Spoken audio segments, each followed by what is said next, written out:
Peringatan darurat. Darurat.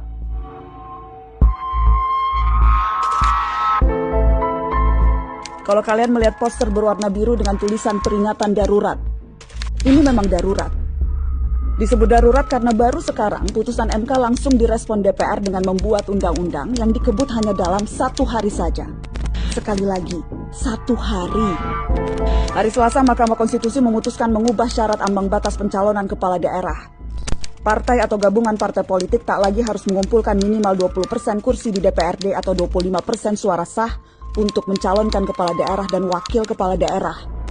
MK juga memutuskan calon kepala daerah tingkat provinsi atau calon gubernur berusia 30 tahun saat ditetapkan oleh KPU sebagai kandidat resmi. Putusan MK ini cukup progresif karena agak menjauh dari budaya kekuasaan kita yang hobi menyodorkan kandidat yang sangat sedikit hasil hompimpah para elit. Setidaknya memungkinkan lebih banyak orang dan lebih banyak partai untuk maju dalam pilkada. Tapi semuanya batal, bubar.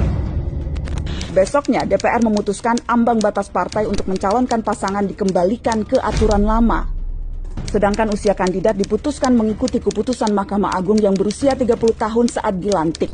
Sehingga memungkinkan Kaisang yang sudah dicalonkan sejumlah parpol bisa maju dalam kontestasi. Niatnya juga sudah tidak baik sejak awal. DPR mau menyiasati putusan MK yang sudah sangat jelas, mengikat dan final, berlaku untuk semuanya. Bikin undang-undang dalam sehari mustahil ada naskah akademiknya, tidak mungkin ada sosialisasi rancangannya dulu. Apalagi mendengarkan aspirasi dan partisipasi kita sebagai rakyat. Ini bukan tentang Anies, Ahok, Kaisang, atau PDI Perjuangan.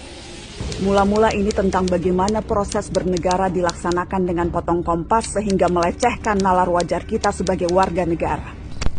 Teman-teman, peringatan darurat ini perlu kita sebarkan. Pertama, karena kita marah dan berhak untuk itu. Kedua, supaya sebanyak-banyaknya orang tahu apa yang terjadi di gedung DPR bukan rapat untuk kepentingan rakyat. Presiden dan DPR harus menghentikan segala upayanya menentang putusan Mahkamah Konstitusi. Jika DPR dan pemerintah mau merevisi tanpa berpatokan kepada putusan MK, ini rentan dianggap pembangkangan konstitusi. Dan saya cemas, pembangkangan konstitusi ini bisa berujung dengan pembangkangan sipil.